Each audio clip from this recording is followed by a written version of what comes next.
W for walk on. You see where I got your thing now, right? I do. Thank you. I appreciate that. I did that this morning. Oh, you did. Thank you. I appreciate that. Yeah, that was me. Right. Then I looked at it, I was like, well, it could be M, it could be W, it could be E, it could be 3. I mean, It was me. Yeah, that was me. Oh, there you go. Yeah. Third. That's not third bottom. there you go. It could be any of that. Morning, everybody. This thing is, that's as far as it'll go. I think that's right. And got the second. Right, but the way that's made there, that holds up the point of those little things. I think we're in the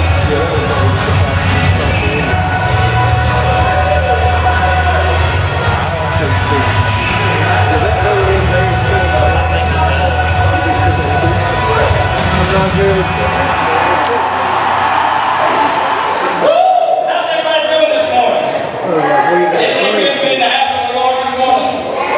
Everybody have a good Fourth? Everybody eat too much? Who's ready to worship? Can we go ahead and stand? We got an awesome worship set. And if you don't follow us on Facebook, Instagram, YouTube, be sure to do so because we send that out ahead of time so you can put that on your playlist.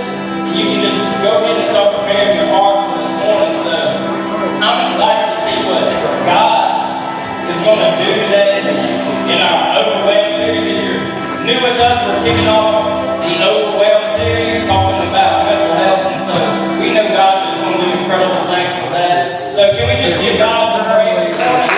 Let's get ready to worship. Dear God, thank you for this day. Thank you for bringing everybody here or online, wherever it was, God bless. You just use this in this moment to change our lives, change our hearts. In Jesus' name, amen.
How many of you experienced the work of his hands?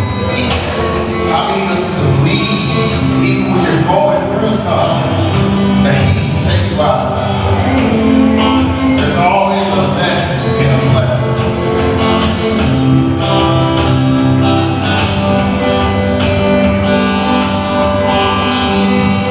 I see the work in your hands.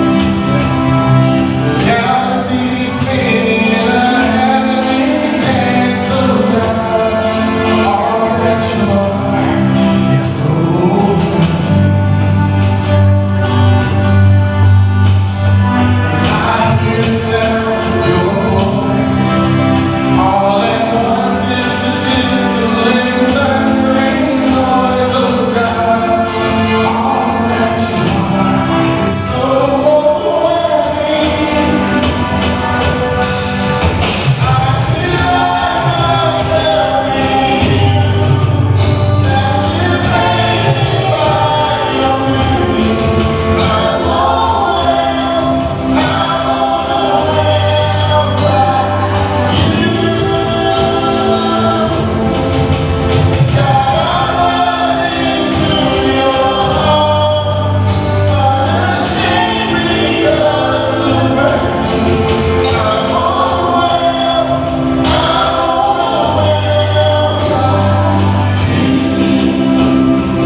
has done in my life, how He's transformed just when I'm obedient. And for me and my wife and my little girl, just to be able to say, God, I give this to you. And so, if you are feeling in a giving spirit and would like to give to Compassion Family, you can do it one of three ways, and they're on the screen. You can text CC Danville to 77977, or you can go online to CompassionChurch.cc/Danville, and you can go into the giving tab and you can set up a recurring gift. That's what me and my family does. Or you can do it the old-fashioned way, write a check, put it in the envelope, and as you leave today, there'll be a basket right outside that door. So, dear God, thank you for the day. Thank you for all the veterans in the room. Thank you for doing the work in me and the work in us. We just ask that you can continue to do what you have started today, God. We feel your presence in the room. We just ask that you continue to move. We give you everything, every plan, we give it all, and we just ask that you take it over. Bless Jess, that he comes with the word that will open our hearts and our minds. In Jesus' name I pray. Amen.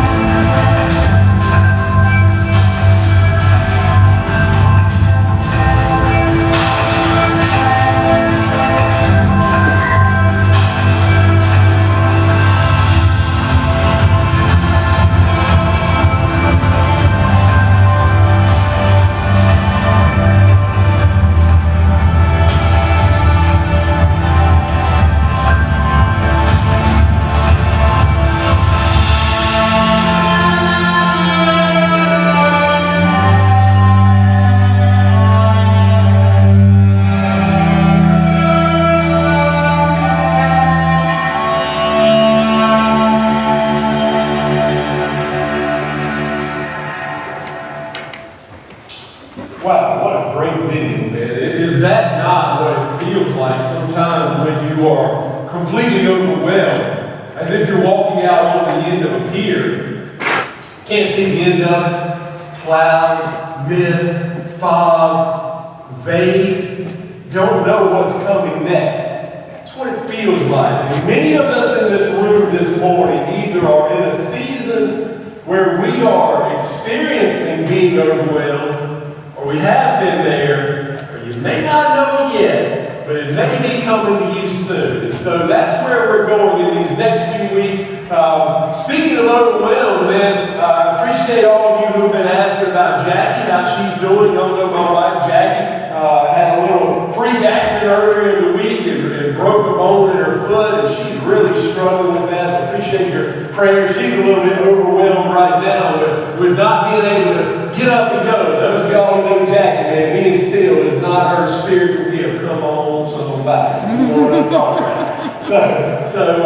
But not only her, a lot of folks we need to pray for, man. A lot of folks that are struggling with things and sicknesses and disease and all of those things. And I'd love to pray for every one of them. There are too many to mention, so just go with me right now. Let's lift them all up. Father God, in your house this morning, we are thrilled to be right here, right now. And as we sing about being overwhelmed, God, you have given me a picture of being overwhelmed by you and swimming in the sea of you.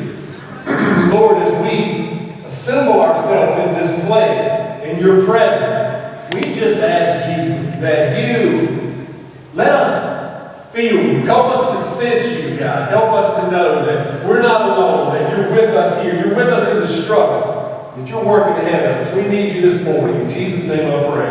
Amen.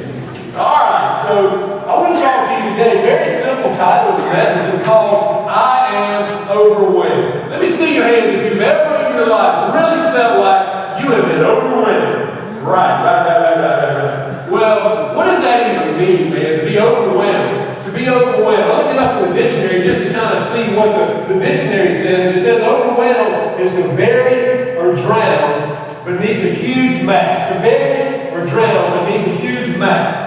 You ever seen one of these images or maybe a video of go to the Swiss Alps, man, Swiss Alps, mountains that reach into the heavens, covered with snow, and at the base of those mountains sometimes you'll see this little village. What happens when that little village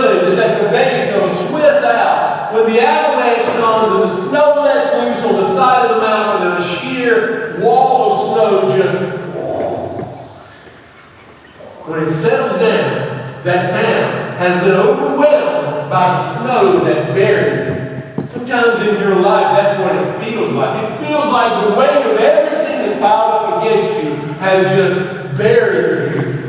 It's buried you underneath the mat. We all know that feeling. That's where we're going to go today and over the next few weeks. And I want to say to you today, thank you first of all for being here, because we've been talking about this series, and I really think that God wants to help some people. If you're here today and you're like, yes, that's where I am. I'm struggling with depression. I'm struggling with anxiety or grief or even suicidal thoughts. I'm here this morning to tell you it's okay to be there, but we're going to help you to not stay there, because that's not God's plan. He's got bigger things. And so I'm asking you to go through this journey with us over the next few weeks. I want to help you. Today, we're going to stick our toe in the water a little bit. We're going to start figuring some things out, kind of understanding, and then over the next 3 weeks, we're going to unpack some of these things about being overwhelmed.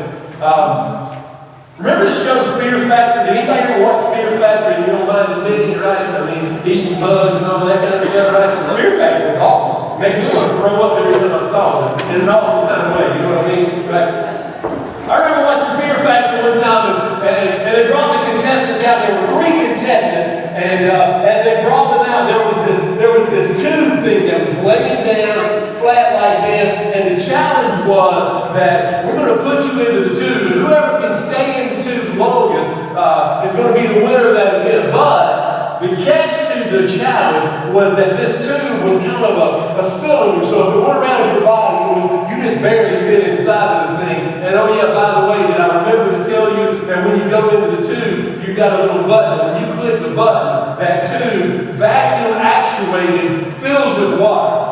And so you're laying down in that thing, and water just flows over you. And at any moment when you want to get out, all you got to do is press the button, and the vacuum sucks the water right out of there. But who's going to stay in the thing the longest? Now, how many of y'all right now, raise your hand if the thought of being in an MRI, being shoved into a cage, does that just make you freak completely out? Right. Well, these contestants too. So the first person steps up, man, first contestant jumps up, lays down in that tube, and he thinks, all right, this is cool, I can do this. You're thinking, I think they even asked him, how long do you think you'll be in there? I think I can make it a minute, maybe even 75 seconds. Dude gets in, climbs in, hits the button, here comes the water, whoosh, just like that. He is laying in this thing completely flat, in the water over his whole body, looking up, about 12 seconds, 15 seconds, maybe 18 seconds, hits the button, everybody's like, wow, that wasn't long. I thought you were going to be in there 60 seconds. Well, I know, it was a little bit more than I thought it was.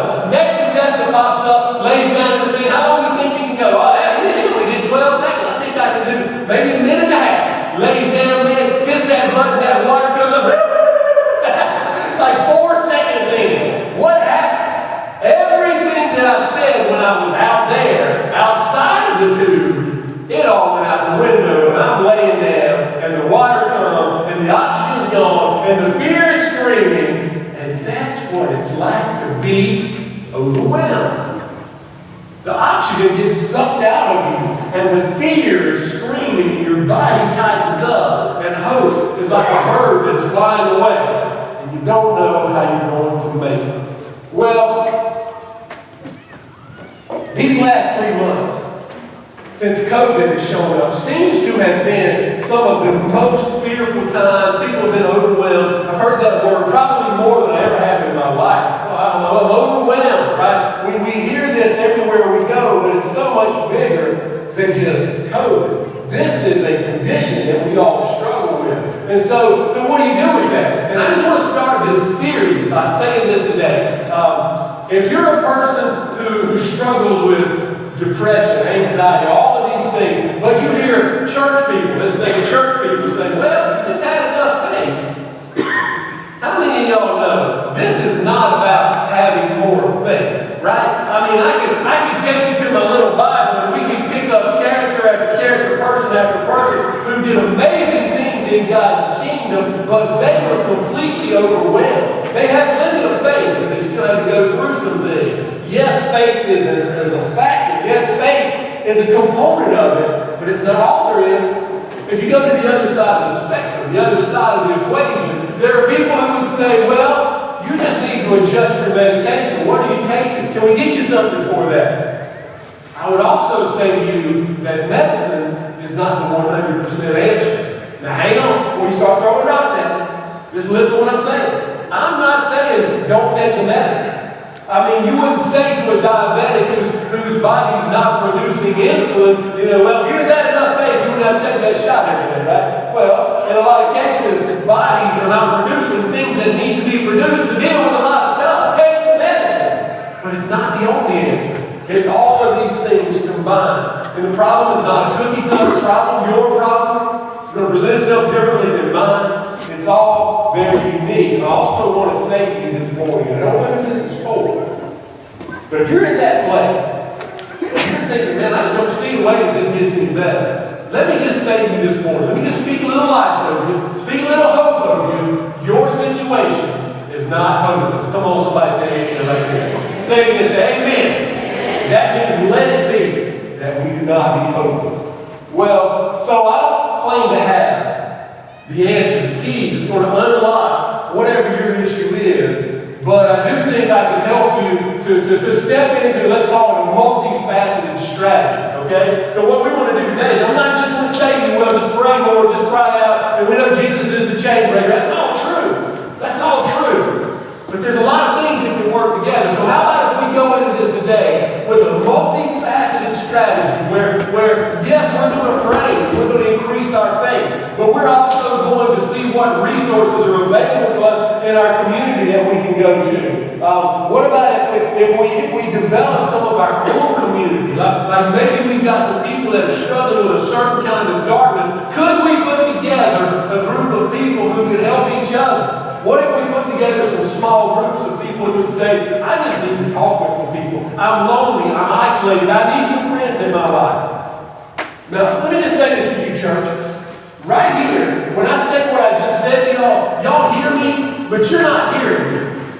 You hear me, but you're not hearing me. Here's why I know this. See, this church does not exist so we can come together and have a Sunday morning service. This church exists because Jesus said, go make disciples. And making disciples doesn't come from the preacher preaching to you. Making disciples comes from some of you who have been in an encounter with Jesus and He's changed things in your life, saying, yes, I will step in, and yes, I will be willing to lead a small group. I don't have the resources, or I don't know how, but somebody's got to help some people. And God's saying to some of you men and some of you women, it's time for you to start a small group that helps the people with the stuff that you've gone through. I don't know how many times I got to say that. I feel like every time I say that, it just goes zooming through. I want to see groups started. I want to see you using the struggles that you've been through. I want you to glorify God with the pain that you've experienced so that somebody else can get some help. And you're going to have an opportunity to do that after you leave today. So, this is not just 4 weeks of me giving you Bible stories. Somebody say, praise God. Praise God. It's not just Bible stories. Multifaceted approach. And so I want to start this morning by taking the plane up to 30,000 feet. You say, what do you mean by that, Jim? Well, we have to frame some things here. Let's remember what's going on in the big picture. And in the big picture, the picture of the gospel, the good news, the gospel of the air, so to speak, is that God is. And God was completely satisfied with Himself long before He ever created the first man and woman. In other words, He did not have some brokenness, some longing in His heart that caused Him to have to create people so that He would be fulfilled. God is perfectly satisfied in Himself. But in love, He chose to create human beings. And He loves human beings. Let me go a step farther. He loves every human being. Even your mother-in-law. God loves you. And I don't know what you've been through, where you've been, what you've done, but God still loves you. He's not mad at you. He has a plan for good things in your life. You say, well, why have I got all this junk in my life? If God loves me, if God's so good, why am I struggling? Why am I overwhelmed? Because in the 30,000 foot view, it's not you. You and I are just hands on the ground. There's God. And there's his enemy, the devil.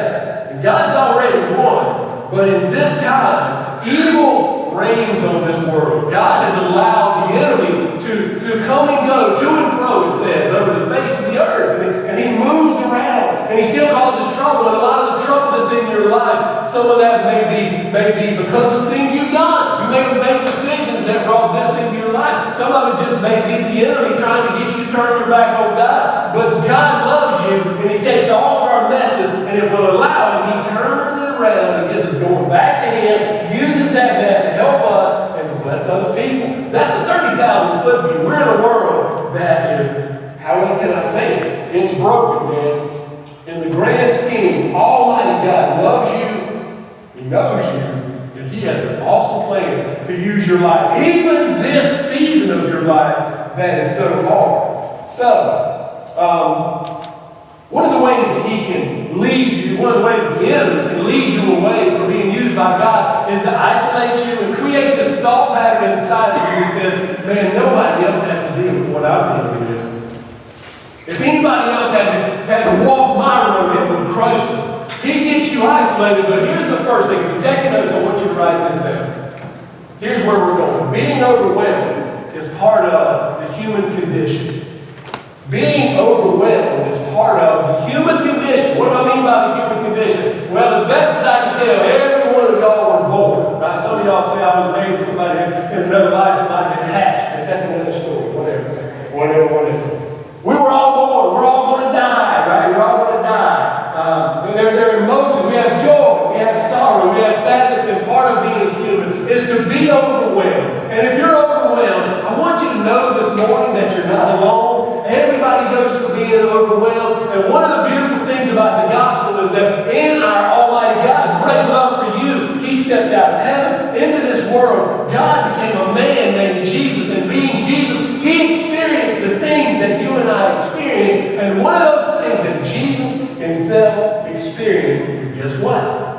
He was overwhelmed. How do you know that, Jeff? Well, He's God. How was He overwhelmed? Well, go into Mark 14. Remember now, as we're getting over to Mark 14, remember the night when all of the events started taking place.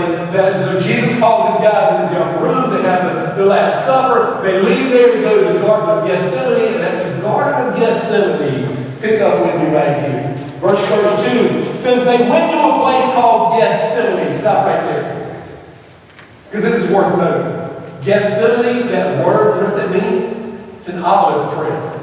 It's an olive press. And in that part of the world, they knew olives. And they knew olives and they knew grapes. And they knew that they used olive oil, extra virgin olive oil, for so many things, for medicinal purpose, for cooking. And that olive oil was almost like gold in their world. You know how you get olive oil? You got to take a bunch of olives and you have to crush them. And you have to squeeze them. And you have to just pummel them until that beautiful, helpful, useful oil comes out of them. Gethsemane means the press.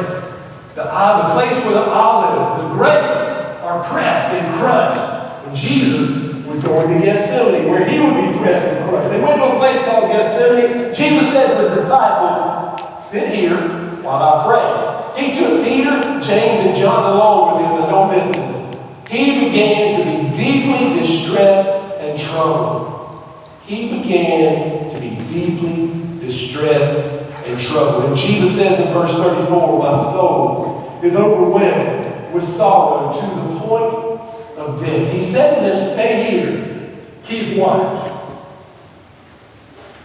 And sometime before there was time, the Father and the Son had a conversation that says, you know that there's only one way that we can redeem my children's suffering, pain, sin. And that's that you're going to have to pay the price for it. And Jesus signed off on that and said, if that's the way for us to be reunited, connected, made whole again, justified, if that's the only way, then I'll leave heaven and I'll go there and I'll give my life for Him. His whole life, from the time He was born in the manger, going to the cross, He knew that the day was coming where not only would He go to Gethsemane, but He would go to Golgotha, where He would be pierced, crushed, beaten, nailed to the cross, crowned with thorns. His blood would be shed, poured out, depleted from His body to pay the price for your sins, for my sins. And Jesus says, yes, I'll sign off on that. But in this moment, See, everything up to this moment, that's coming, but we're not there yet. But when he gets to Gethsemane, it's here. It's coming. This thing is taking place. It's not 3 years from now. It's not a year from now. This is happening tomorrow. Jesus was in that place where he's in the tomb, and the air is taken out of the tomb, and his body constricts. You can only try to imagine the fear that overwhelmed Jesus. He said, deep anger, sorrow, I am overwhelmed.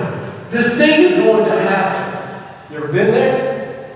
Been in that place where you know that things are happening, events are taking place, and you can't change it? That's where Jesus was.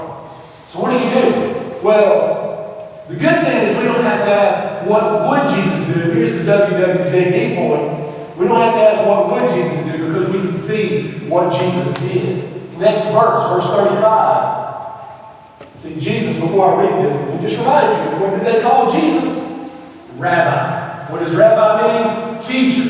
And in his whole life, and even in his death, he's teaching us to live like him, to follow him, to access the power of the Father, to get through stuff, to glorify God. Next verse, it says, going a little farther, he fell to the ground and prayed.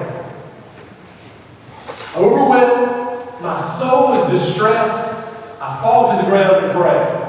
He fell to the ground and prayed. What would Jesus do? What did Jesus do?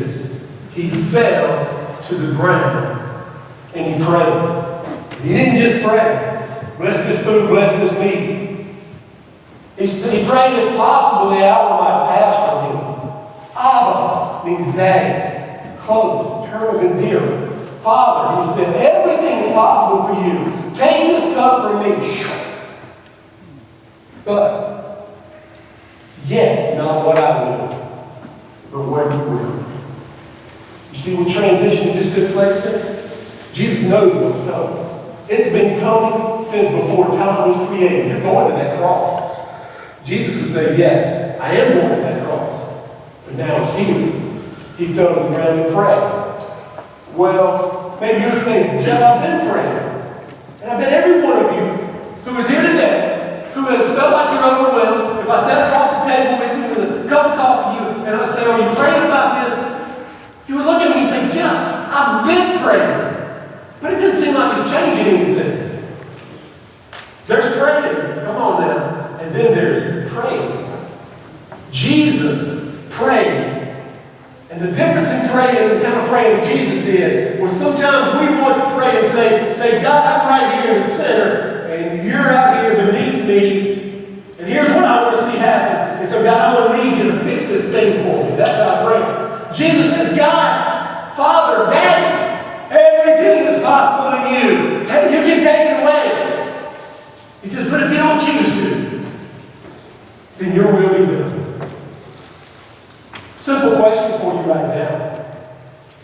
Have you found yourself in that place in your life where you're not only able to say, but you're okay with saying, God, if this thing turns out, and whatever my worst case scenario is, then I'm going to be okay with it. I'm going to trust you. Your will be done. That's a hard thing to get to.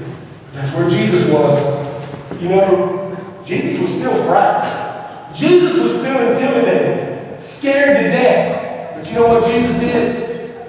Let me ask this a different way. Do you know what Jesus did? Let me see your eyeballs right now. Because here's what Jesus did. He did not quit. He did not give up. He did not take the easy way out. He didn't say, I know this terrible thing is coming, so how can I get away from it? No, he did not. He said, I know this terrible thing is coming, and I know it's the Father's will, and to God be the glory for this thing I have to go through, and it's going to hurt, and it's going to suck, and it's going to be awful, but I got to go through it. I can't go around it. I got to go through it. Some of you right now are facing situations in your life where the Spirit of God is saying to your spirit, you are going to have to go through this. And there are voices in your mind that are saying, no, I don't want to. How can I get away from it? How can I not have to do that? And that's the voice of the enemy. And God's saying to you right now, yes, you're going to have to go through it, but you're not going to have to go through it alone. Yea, though I walk through the valley of the shadow of death, I will fear no evil, for you are with me. Your rod and your staff, they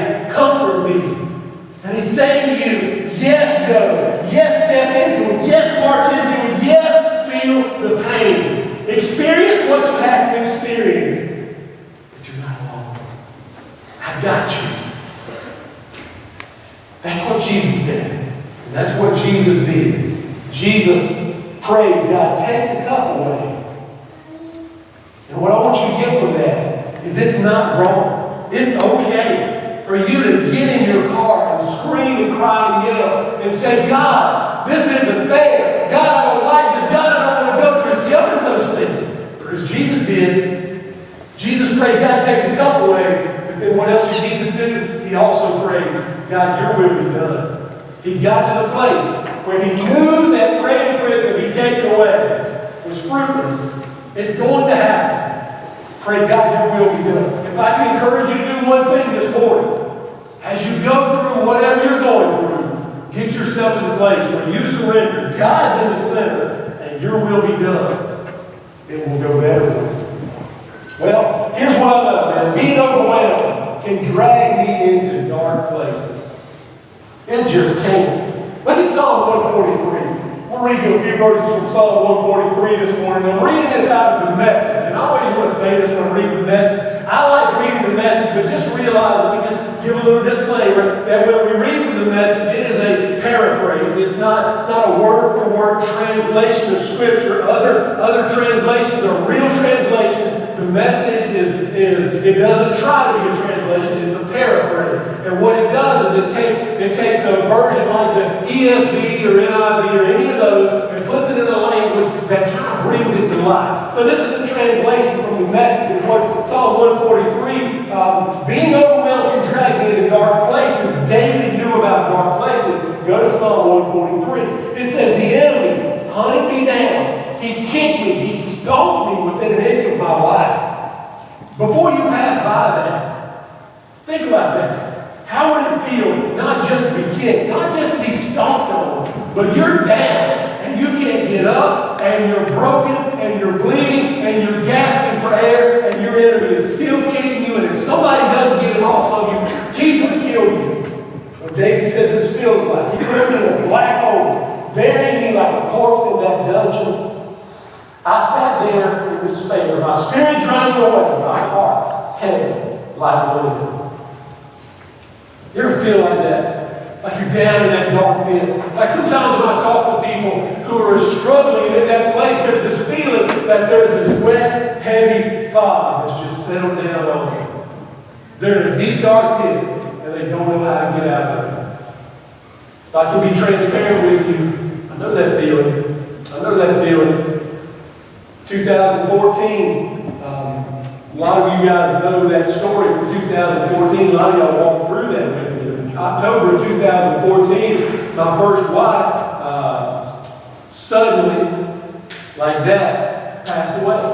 41 years old. And she was doing great, doing well, just like she'd always been doing. And then she was gone. And here I am. And I'm not the only one in the story, because my kids struggled through that and had their dark place too, but I can only tell you my story.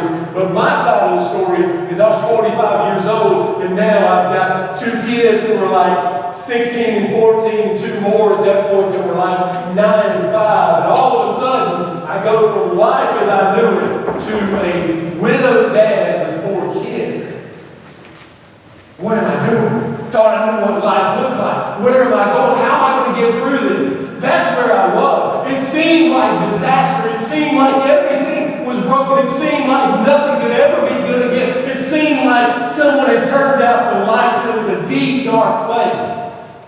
Can I fast forward you to 2020 and what my God not only can do, but has done? Give glory to God. Hallelujah. Amen. Praise God. He turns things around. He turns things around. And I want to say that to you today. I don't talk about that story an awful lot because I don't want that to be my identity. My identity is what God is doing now and who He is. But some of you need to be encouraged with that. God's working. I know some of you here today have lost loved ones and it left a deep, dark hole. And if you look at the hole, and if all you see is the pain, and all you feel is what is lost, you never get your eyes up and go to that place where God wants to take you. But if you get your eyes up to God, I lift my eyes to the hills where my help comes from. My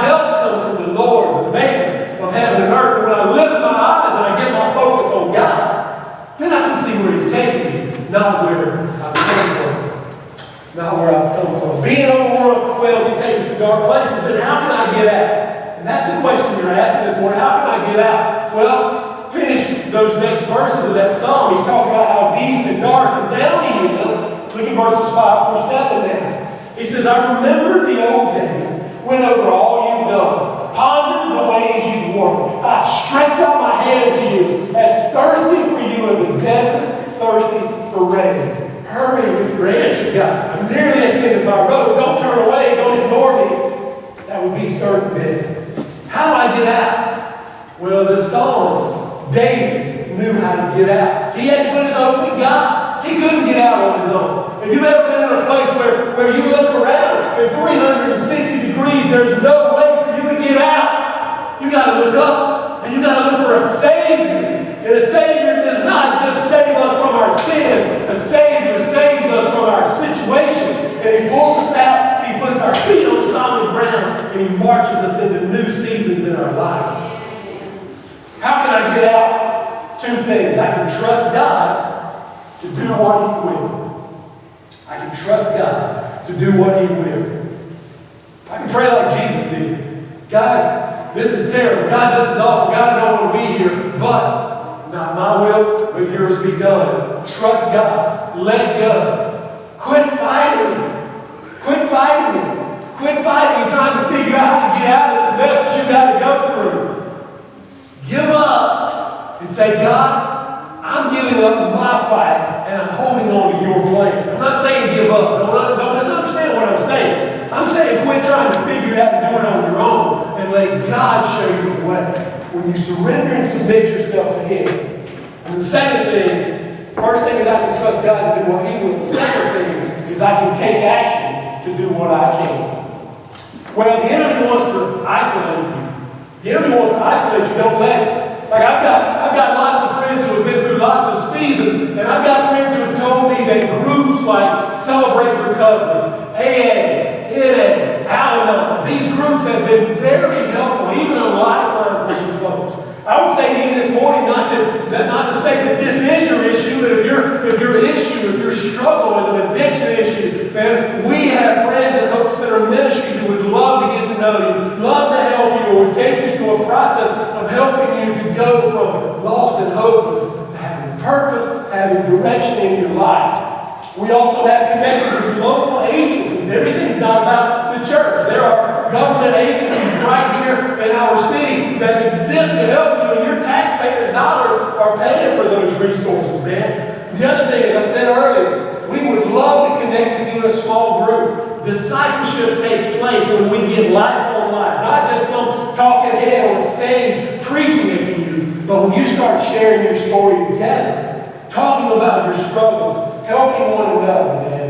That's where things come from. And so today is just a launching point. And I want to simply end today. You know, this is not some thunderstorm, preaching, take the paint off the walls message today. I get that. But what today is saying to you, God hears you. He's not lost sight of you. And God wants to step into your situation. And so this morning as we begin to close, I just want to take a moment and pray with you. Before I do that, I just want to say this to you. When you guys leave, and you want to leave out that door, you're going to go out into that courtyard, and in that courtyard, you're going to see some tables out there. There'll be some resources. Don't just go past that. Look at those resources. You may be in deeper than you know you are.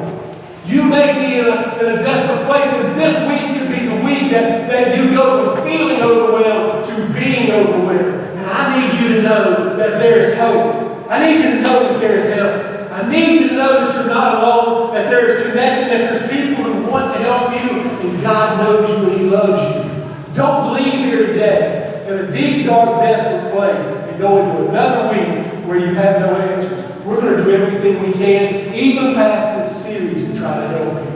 Can I pray with you?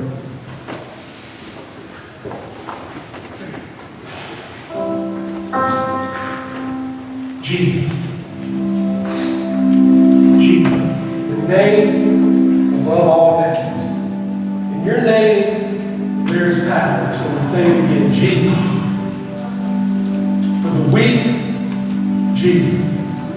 For the broken, Jesus.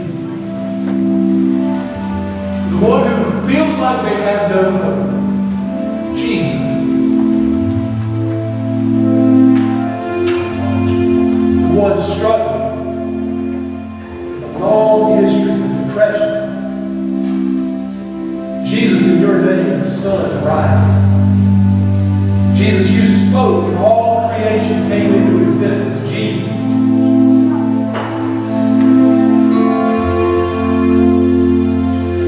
The one who can't see a way is thinking of making their own way. If I just do this, it won't hurt anymore. Jesus. The one who's been down that road is taking hold of you, is raising their heart and their arms and their voices to say, let me help. Jesus. For the church, not just this church, but your church, your bride. God, get our eyes off the things that don't matter. Get our feet moving into lives that are desperate for help. Get our lips speaking the name of Jesus. And let your work be done in this day, in this place, in these lives, Jesus. Jesus, we are people who are simply overwhelmed. We can't see a way out. We're just like your disciples.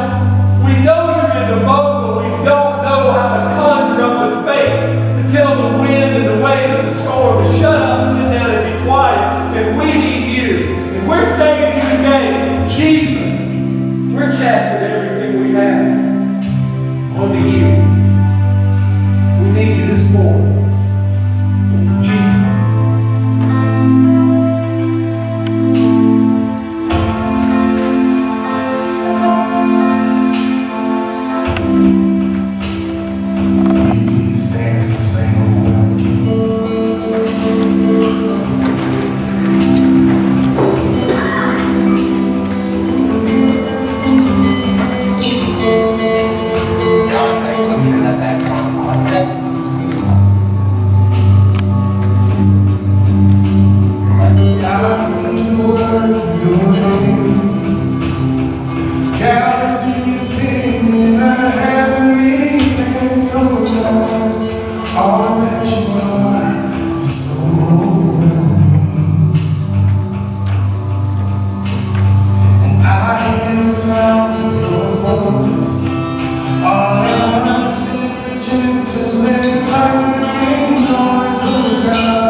it's just struggling. I feel like the enemy is trying to do some stuff, but God, right? We don't need a screen to praise Jesus. We don't need sound. God's message will still be preached, no matter what happens, all the distractions. So you can go ahead and have a seat. Just a couple of quick things before we dismiss. If you are here for the guest meal, just stay seated while everybody exits, and someone will come and grab you and take you down to the fellowship hall. If you're here for the first time and you say, well, I don't know where guest meal is, if you would like to stay and just eat some good food and meet some of the staff here, Kia said y'all can stay too. So stick around for that. Also, we have baptisms coming up on the 18th. So if you are also new with us, if you just recently accepted Christ, baptism is your next step, and we have the grow class for that. It kind of just takes you through a couple of weeks where it just explains why you should get baptized. And with that being said, overwhelmed. Jeff's message. You might feel burdened. You might feel like you have a heavy heart. We are here for you. We have a prayer line that you can text or call. I don't know if you know about that. That's 434-548-0523. You can find that on our Facebook, but you can call and text that anytime. You just need somebody to talk to, whatever. It's completely discreet. So you do have that. We also have plenty of resources for you as you exit right here to my left, your right. But you'll see Kia or Sarah at the 10. They got some resources. Or if you just need somebody to talk to, go to them. Or if you're searching for what is my next step, I feel like I'm called to do something. What is that? Go to them at the 10, guys. So we love you. We hope you have a great Sunday. God have a good